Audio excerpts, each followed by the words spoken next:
Moving on into section 3 of chapter 4 now, we're going to talk about how to use complements for calculating probabilities, conditional probabilities, and a brief discussion of Bayes' theorem. So our key concepts here are when we're calculating probabilities, especially at least one type probabilities or none probabilities, conditional probabilities can be used. Often, it's simpler to use complements. In many cases, it's easier to find the probability of a complement and subtract it from one than it is to find several possible cases. So the complements and calculating the probability of at least one. So if we have, several items there and there's a certain percent chance that each item has this characteristic, and we want to know what is the probability that at least one has that characteristic. Well, the complement of at least one is none. And often it's simpler to calculate the probability that none of them have that characteristic. And so remember, A is our event. In this case, that's at least one have that characteristic, or getting that event to occur. A bar is the complement, or sometimes A naught it's pronounced. It's that none of them end up having that consideration or that quality that we're looking for. So the probability of the complement of A is equal to 1 minus the probability of A. Or the other way around. The probability of event A is equal to 1 minus the probability of its complement. So a manufacturing example here, we're producing products with a defect rate of 15%. So it's a probability of 0.15. If the customer purchases 12 products, what is the probability that at least one has a defect? So the possibilities here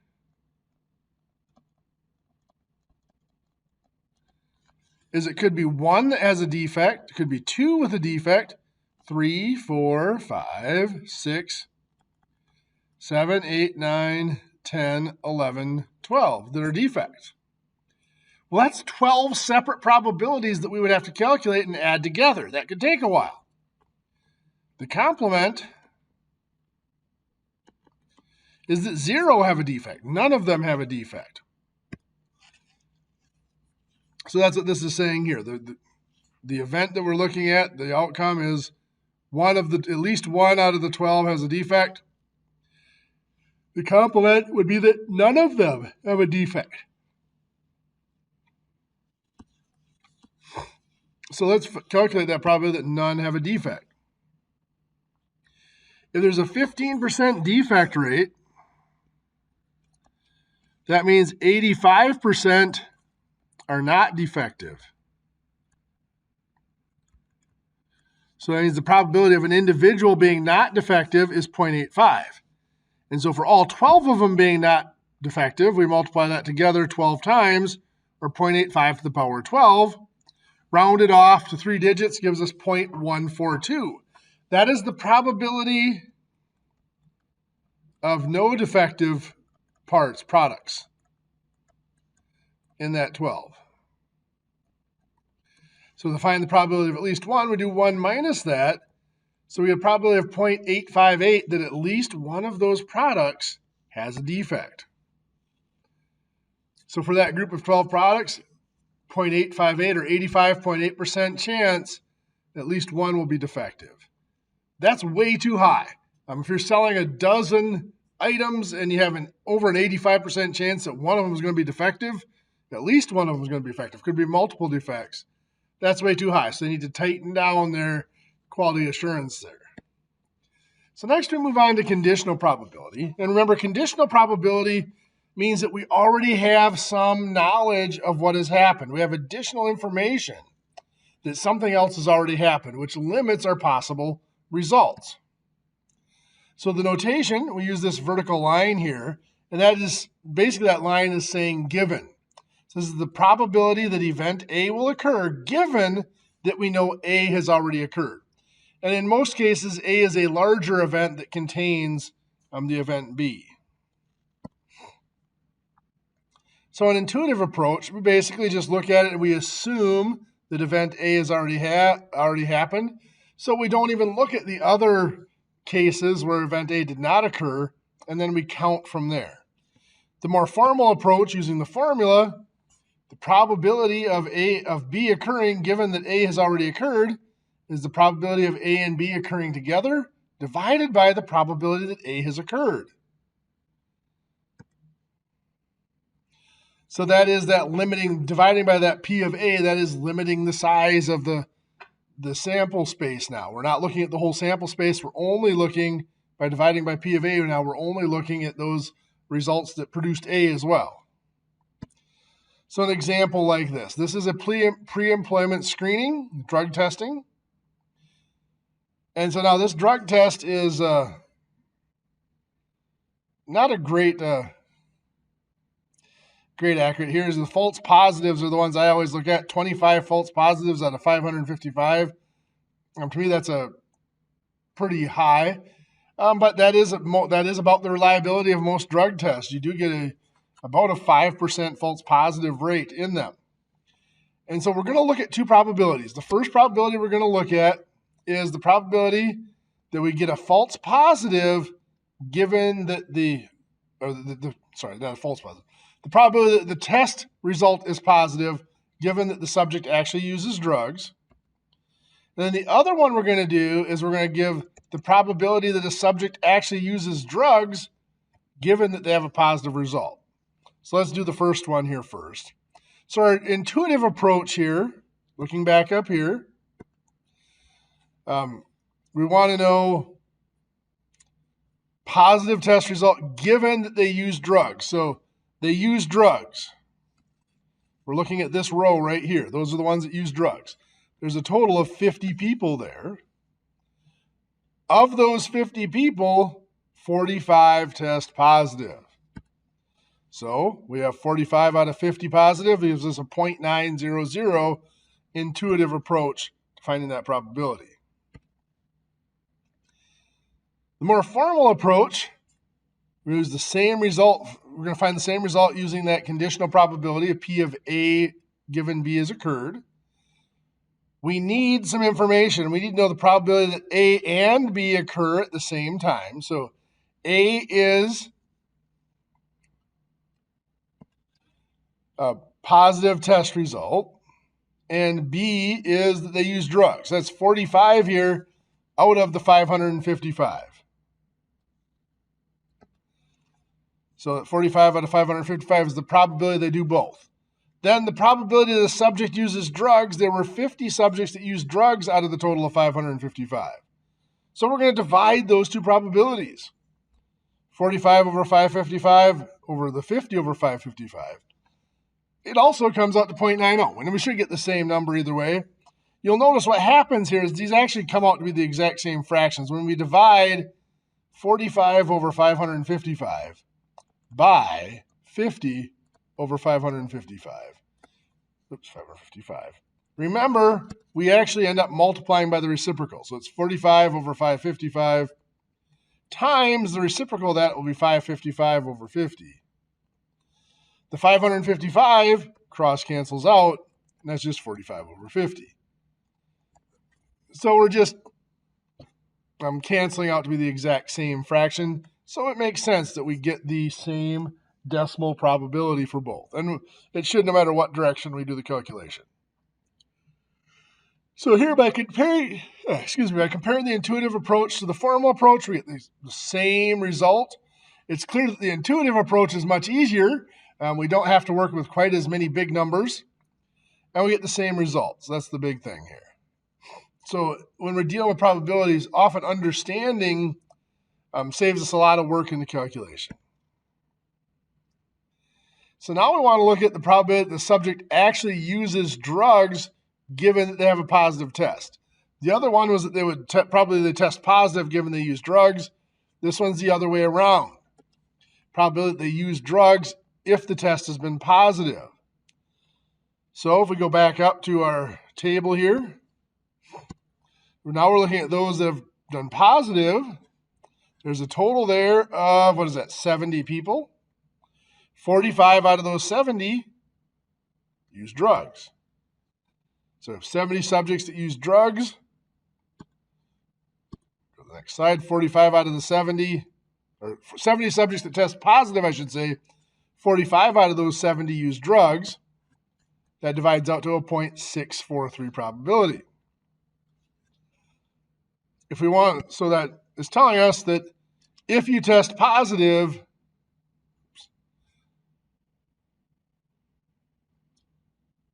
if you actually use drugs, the probability that you'll test positive is 0.90 or 90%. If you test positive, it's only a 64.3% chance that you're actually using drugs. So that positive test should not be terribly alarming. If I want to go back and do the formal calculation, well, you can do that using the P of A and B. Probability of A and B, that would be the 45 over 555 over the probability of B is a 70 out of, there were 70 that tested positive out of 555. That'll divide out to give you that same 45 over 70, giving us the 0.643. Another thing that we should point out that those two probabilities are not equal. The probability of testing positive given that you use drugs is not the same as the probability of using drugs given that you test positive. They're not commutative in that conditional probability. It's called the fallacy of confusion of the inverse. And basically it's saying is we cannot exchange those two elements in there when we're doing conditional probabilities. They are not going to be the same. So a logical example of that confusion of the inverse, let's say that D means it's dark outside and M means that it is midnight. It is safe to assume that if we know it's midnight, it's going to be dark outside. That's pretty certain. The other way around is not true. If it's dark outside, that does not mean it's midnight. So that would be a confusion of the inverse. You cannot exchange those elements in that conditional probability. So next we're going to talk briefly about Bayes' theorem. Bayes' theorem is a way of using information to convert from one conditional probability to another. We'll look at that here in a bit. Basically, it's adding extra information to the calculation in order to find the probability. An example here. Let's interpret a medical test for cancer. So if 1% of patients, there's a 1% prevalence of cancer, probability of a random person having cancer is 0.01. But if we have a false positive test rate of 10%, that means people without cancer would test positive 10% of the time. And a true positive rate of 80%. That means if you have cancer, you're only going to test positive 80% of the time. So 20% of cancer patients are missed in that test. Let's look at we'll get to the data here that gives us that result here. So we want to find the probability that you have cancer given that you get a positive test result. So let's take a look at our information and see how we got that. So here's our table of data. I'm going to add totals on bottom here as well. This is 8 plus 99 is 107. 2 plus 891 is 893. We have the row totals over here already. So the probability of having cancer is 10 out of 1,000. If we add those up, we get a grand total of 1,000. That's that 1%, the 0.01 probability. We want to know the probability of having cancer given you have a positive result. Well, a positive result is these 107. 8 of those 107 actually have cancer. So if we look at here, this is just kind of going through the data. The 10 out of 1,000. This total here is 1,000 again. Gives us that 1% or 0.01. So 990 of those 1,000 do not have cancer. 99 test positive but do not have cancer. and 891 of those who do not have cancer test negative. People with cancer, 8 of them do test positive. So for those, if you have a positive test result, you have an 8 out of 99% chance of having cancer, which reduces your percentage now to 7.48. So if you've never had a test, the chances you have cancer are 1%. If you have the test and you test positive, yes, it drastically increases your chances of having cancer, but it only goes up to 7.48%. Not something to be terribly concerned about. However, if we went to back up, we wanted to find the probability that they gave here at the end. Let's get back up here. They said that the true positive rate is 80%. What that's saying is you have cancer. There's 10 people with cancer, 8 of them tested positive. So if you have cancer, you will test positive 80% of the time. So that's where that is coming from. Bayes' theorem, and the textbook doesn't really lay it out like this, but Bayes' theorem states that if I want to find the probability of A given B, and I know the probability of B given A, I can multiply by the probability of A and divide by the probability of B. So here, we just found the probability of having cancer given that you have a positive test result. Probability of cancer given that you're positive. That was 0.8. There were 8 out of 10 that tested positive that had cancer. So going the other way, probability of B given A, that's the probability of getting a positive result given that you have cancer. So we have, probability of that you're going to get a positive result. Oops. I did that backwards. Sorry about that. So the probability that you get a positive result if you have cancer is 80%. Now going back to calculate this, the probability of having cancer given that your result was positive, so that's going to be our P of B given A. Well, our test was positive. There's 107 that test positive. 8 out of that 107 have cancer. So I'm just going to make that into a decimal here.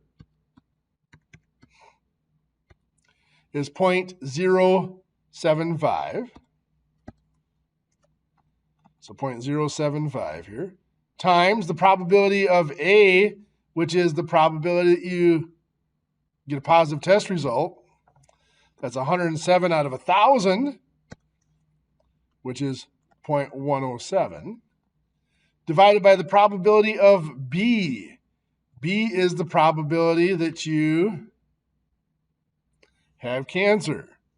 Well, here it's only 10 out of 100, or 10 out of 1,000, or 1%, 0.01. So if I calculate that out, the 0.075 times 0.107 divided by 0.01, you'll see there I get the 0.8. That's what I had here.